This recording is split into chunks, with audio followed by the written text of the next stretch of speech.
Did you hear about the dysentery outbreak on the Oregon Trail? It was a real party pooper. Let's travel back in time to the mid-19th century when pioneers embarked on the Oregon Trail, a 2,000-mile trek that spanned from Missouri to Oregon. Why, you ask? Well, it was an era of westward ho, where the promise of vast lands and golden opportunities beckoned these brave souls to venture into the unknown. In the spirit of exploration and adventure, these pioneers packed their lives into Conestoga wagons, the minivans of their era, and set off on a journey that was anything but a pleasant country drive. Challenging terrain, unpredictable weather, and yes, the dreaded dysentery were just a few obstacles they faced, but despite these hardships, their determination and courage never waned.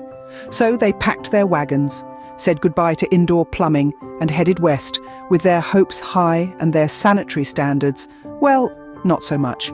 Now, imagine packing your entire life into a wagon no bigger than your bathroom. And I'm not talking about the ensuite one. In the mid-19th century, thousands of pioneers did just that, setting off on a 2,000-mile trek across the vast expanse of the United States.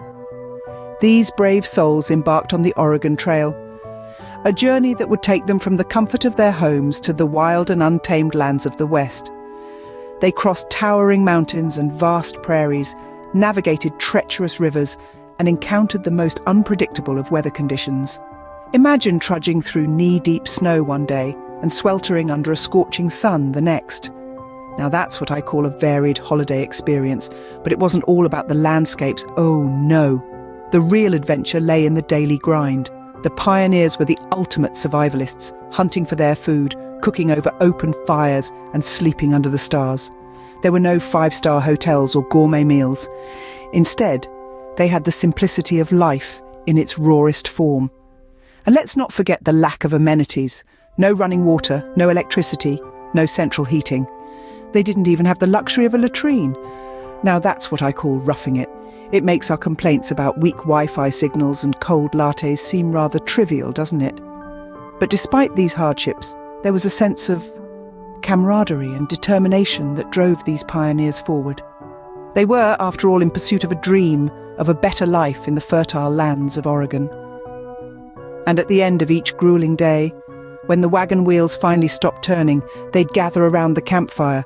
There, under the vast expanse of the starlit sky, they'd roast whatever they'd managed to hunt, share stories of the day's adventures, and no doubt crack a few jokes about their predicament.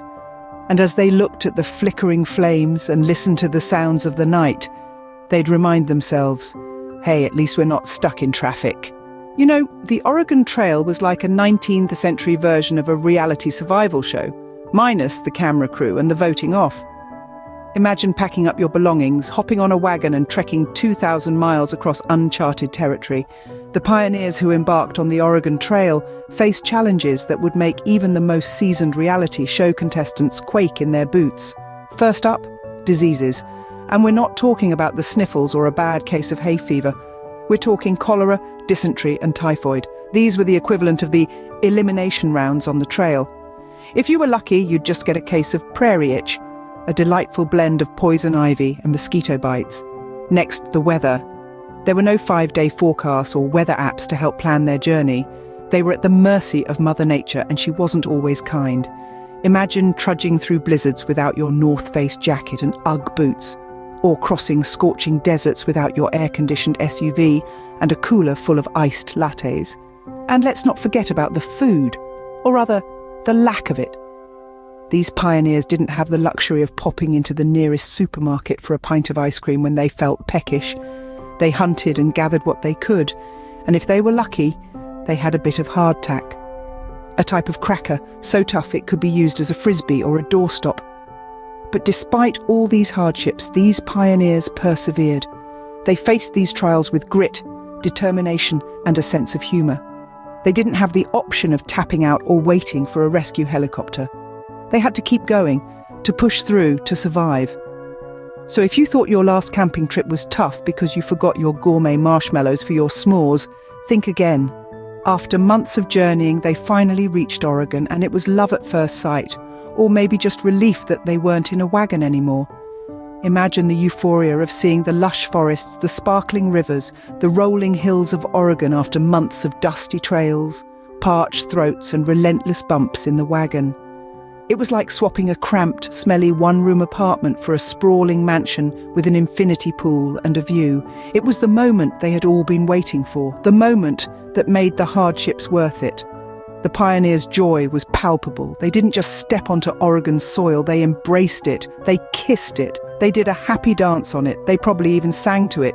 It was a celebration of survival, of accomplishment, of manifest destiny. Ah, manifest destiny.